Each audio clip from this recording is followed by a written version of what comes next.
Assalamu alaikum wa rahmatullahi wa barakatuh. I've just left you a while ago in lecture 3 where we spent some time with pictures and movies, funny things about the characteristics of children's literature. Today we continue on the same topic, inshallah. Okay, that's lecture number 4. Time runs fast. After a few weeks you will find yourselves at lecture 14, and so does one's lifetime.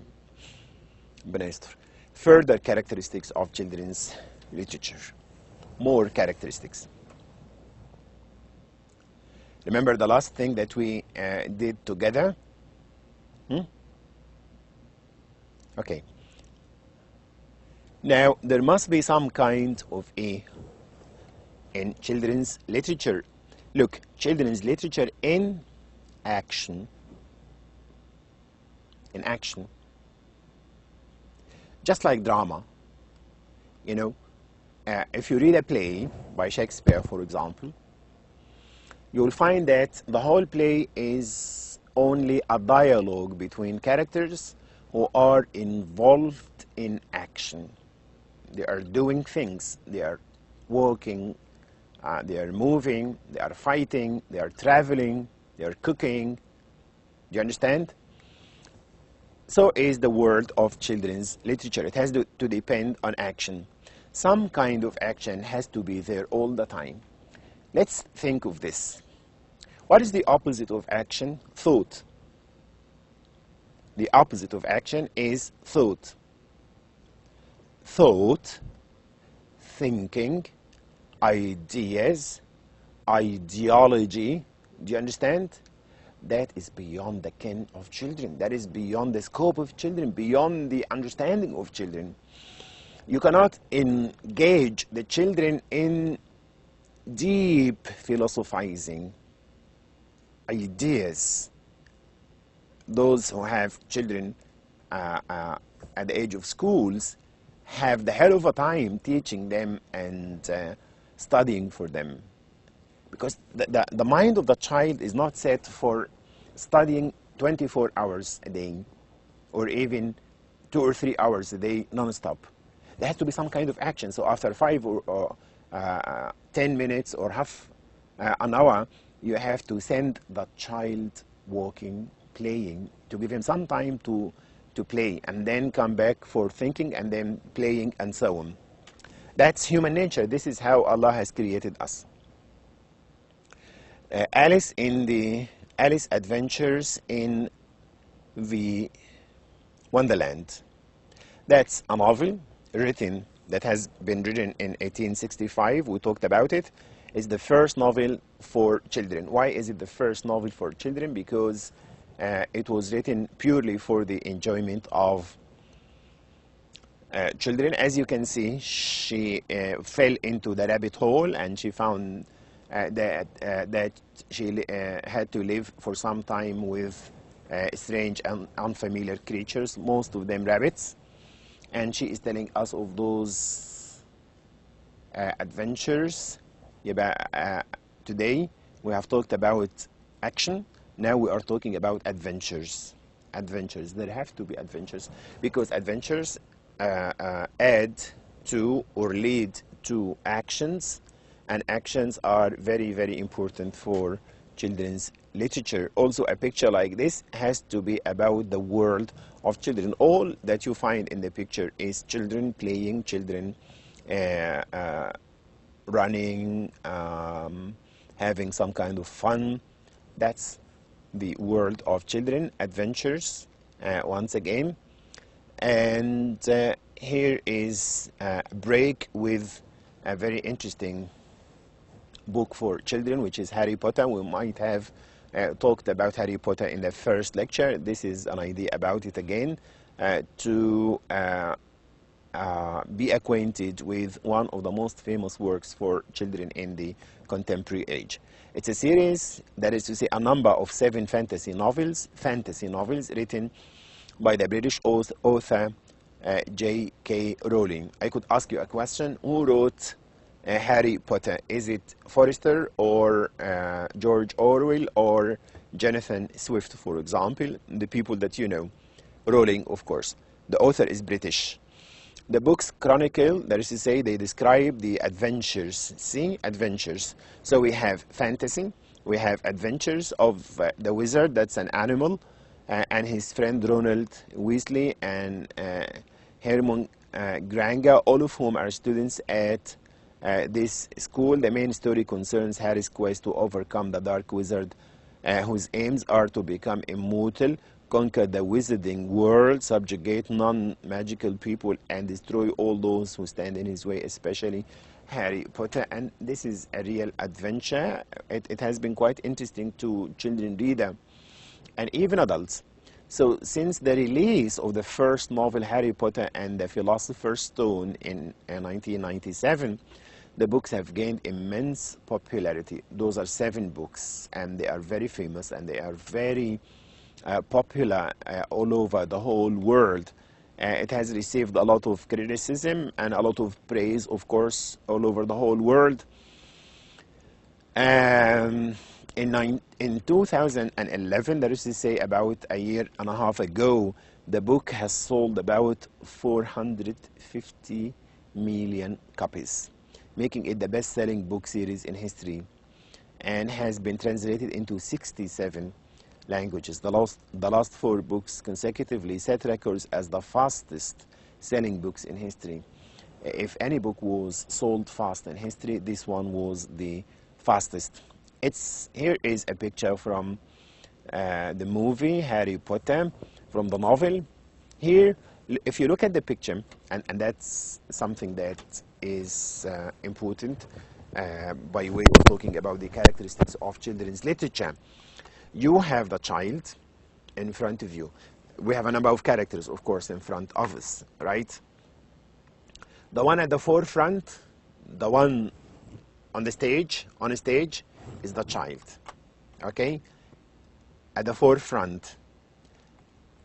Some other characters are sent to the background, right? They are there, but they are in the background. Who is the hero? Who is the one holding the stage? Who is the one holding our attention? Who is the one at the front? The child. There are adults also. Can there be adults in a book for children? Yes. Will those adults occupy the stage and all the focus and all the attention of the work of art? No. They are there. But just like for the child, the father in the house, he is there. But for the child himself or herself is more important than the father. That's their world. And fathers and sisters and mothers and uncles and cousins and whoever comes next. They come next. A child character at the forefront, and some adults are there as a backdrop, that is to say in the background. Some adults are there, but they are only there in the background. They don't occupy the stage. Also, another picture from Harry Potter. It uses animals and birds as characters, just like a fable, right? Or an allegory, because it has a human being there. Whose point of view should be dominant in a book for children? Whose opinion, whose ideas, whose thoughts? The thoughts of children, or the thoughts and opinions of grown-up people, or the thoughts of the author? Okay?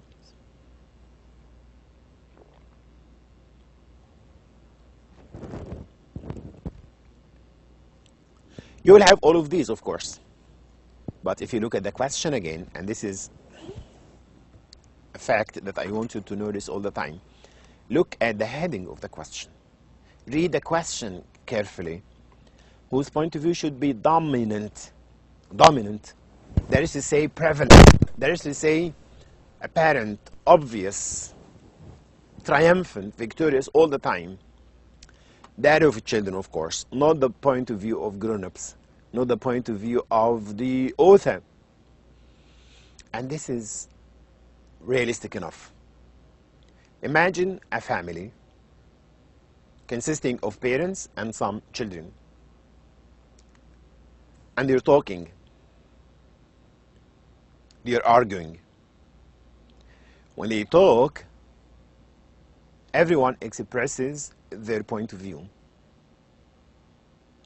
Whatever you say as an adult, as a grown-up person, the child within himself, within herself, will hold his own point of view to be better, truer, do you understand? Stronger, more probable, more valid. That's human nature. The child keeps respecting, and that is why you have to repeat. That is why you have to convince. That is why you have to variegate and change the method of talking to the child. Keep talking to the child all the time, and they will be convinced, inshallah. We have how many slides today? 24. We are into the middle.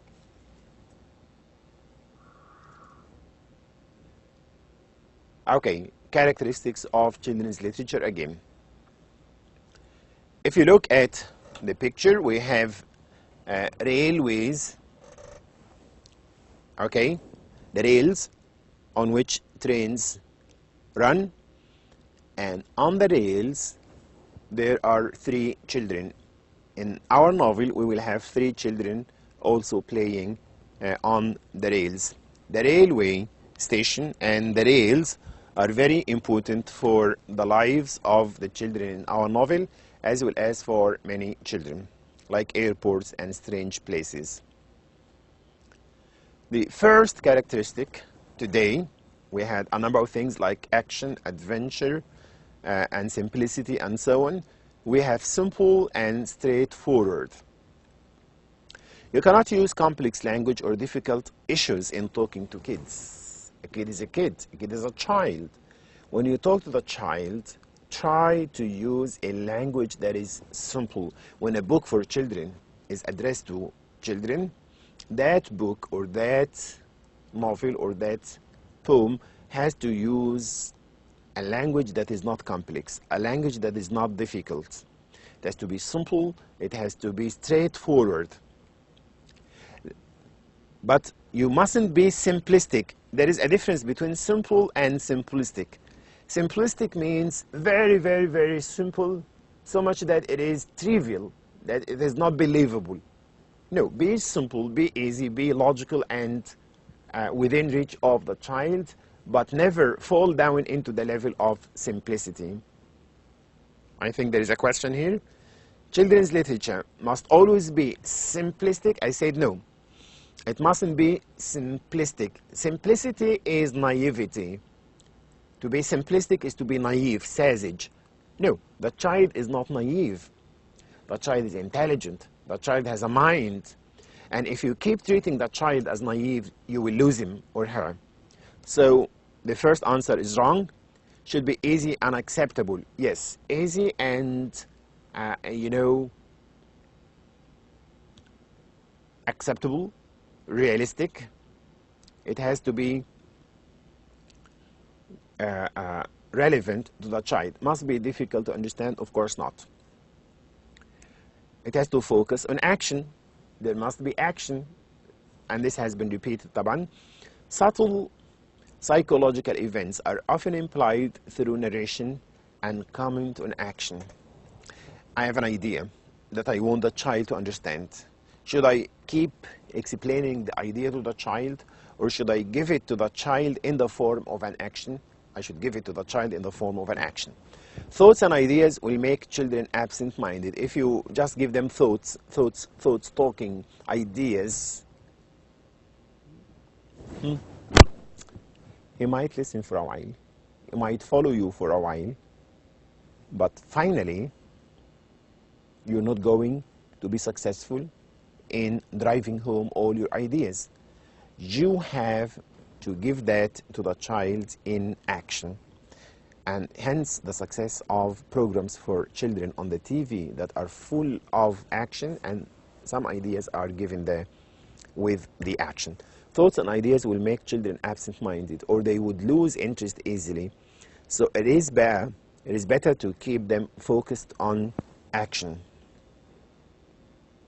The next thing here, focus on action. It should never deal with ideas. That's a question, by the way. Children's literature focuses on action. What is the meaning of this? It means that children's literature has to never deal with ideas. Did we say this? No. We didn't say that literature for children has to avoid ideas. Never. Give them ideas in whatever way you like, but give it beautifully. And one of the beautifulest, the most beautiful things, because I said the beautifulest, because we will meet it, we will see this word used in the novel. It should never deal with ideas. It has to have action all the time. No, it does provide action, which helps to understand ideas. There is action, and the action is there in order to help us understand the ideas. It is about childhood. What is that? That is to say, it is not about the world of grown-ups. Remember that it is a book for children. Naturally, it cannot talk about adults, or wars, or marriage, or higher studies, or the United Nations. Those are big ideas for the child. Only the concerns of childhood. If imagine, for example, that we have a number of children now in this room waiting for me to talk to them. Suddenly كده there is an experiment. نعمل تجربة. An experiment. Give me 10 children. Let them sit in front of me. Tell them that this is Abdul Gawad, an associate professor of literature at KFU, and he wants to talk to you. Think of this. As I think of it, I'm shaking. I'm troubled. I'm not okay. Why? Because when I talk to you, I know that you understand. I know that I don't have to use a very simple language. But with the children, I have to be well prepared. عشان كده, in Japan and in the United Kingdom, the teachers who teach kids at school at the primary stage are PhD holders and MA holders. Not any teacher can go to the kindergarten and to the primary stage. To talk to those 10 children in front of me is a difficult task. What is it, first of all, what is it that I'm going to talk to them about? Number one. Number two, how will I be able to talk to them about this or that topic? So I have to choose my topic very well, and I have to choose which way to talk to those children in order to be successful, right? Unless you are at a school and you just know that the child will have to study whatever you do. It cannot talk about adults or wars or those things, only the concerns of children. It expresses a child's point of view, not just the point of view of adults. A repetition, I know. Same as above. Child ideas and topics mean the point of view to be expressed.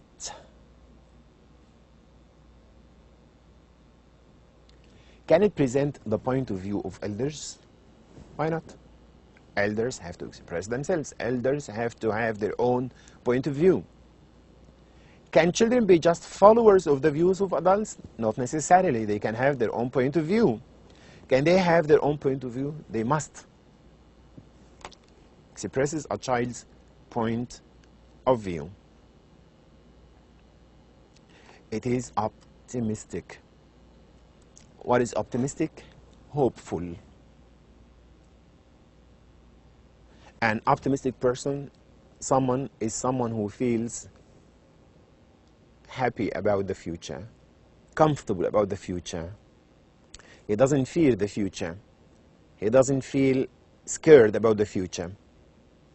With children, let them understand that everything is fine and tomorrow is better than today. Hope is a vital dimension of a children's book. You have to send hope rather than despair, rather than fear, rather than gloom, rather than disappointment. Pessimism, the opposite of optimism, does not fit the world of children. Doesn't go, it doesn't work. It just puts them off and creates a wall between them and the novel. Of course, we're talking here about children readers and characters. Tends towards fantasy.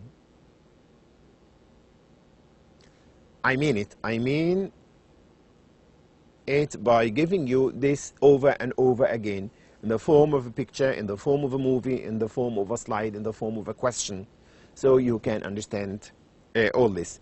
It tends toward fantasy, towards imagination, tends towards, that is to say, you have fantasy and you have logic. Children's literature tends towards fantasy. There is a lot of fantasy, much more fantasy than logic. Do you understand? Fantasy means a symbolic defiance of our knowledge of reality. It is different from reality. So children like that. They don't like to be stuck to reality, to studying, to lecturing, to preaching. They need a lot of imagination. But it is our job as grown-ups to mix fantasy with reality. Lots of imagination. I have said this and I'm repeating it. Lots of imagination with some logic, of course. Fantasy should be the ruling principle. It is a form of pastoral idyll. The right way of saying it is idyll. We are approaching the end of today's lecture. A form of pastoral idyll. Both words, pastoral idyll, mean nature. In children's literature, like in a lecture like this, you have nature behind me.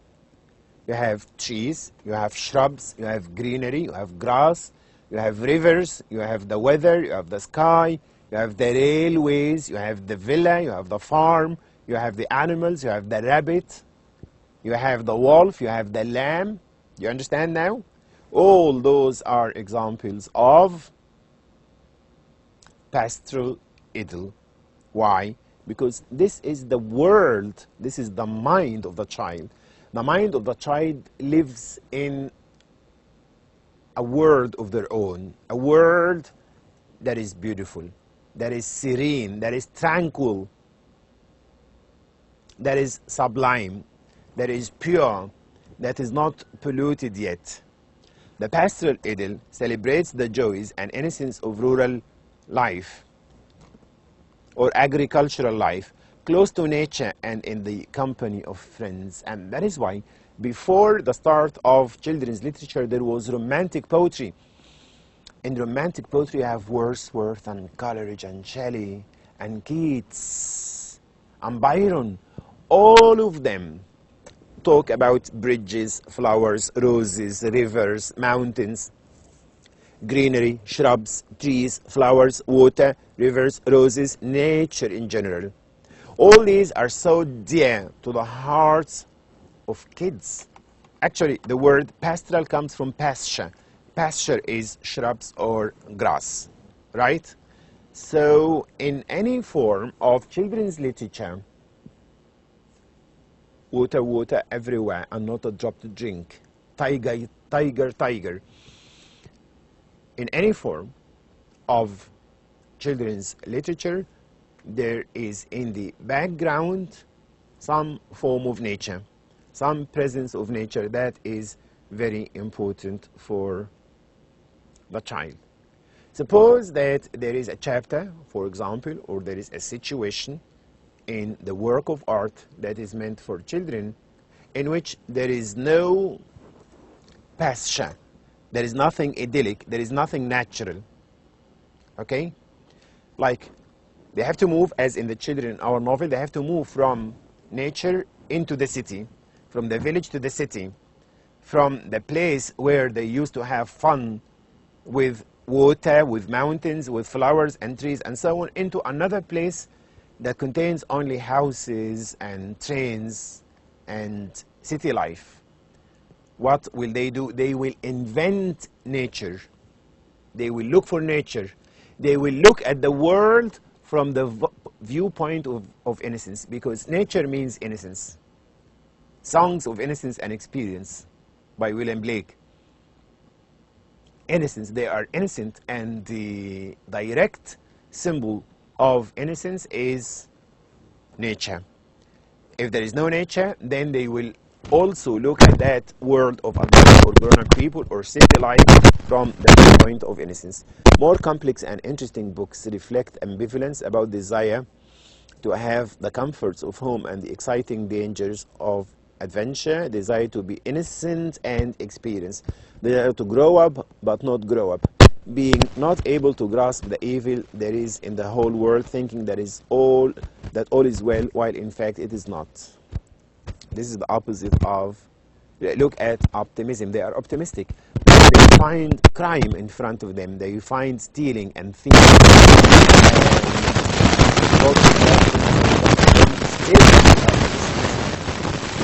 are kind. They are pure at heart. They are very innocent within. I've come up to the end of today's lecture. We have added a few more elements, further ideas for the characteristics of children's literature. So next time we will complete those characteristics. I advise you to look at the movie again and to try to understand much more about the nature of children's literature through watching it. We will also deal with the novel itself from next lecture, inshallah. So please start reading it. It's a very small book that you can read again. It's called The Railway Children by Thank you very much. I wish you the best of luck and a nice weekend, inshallah.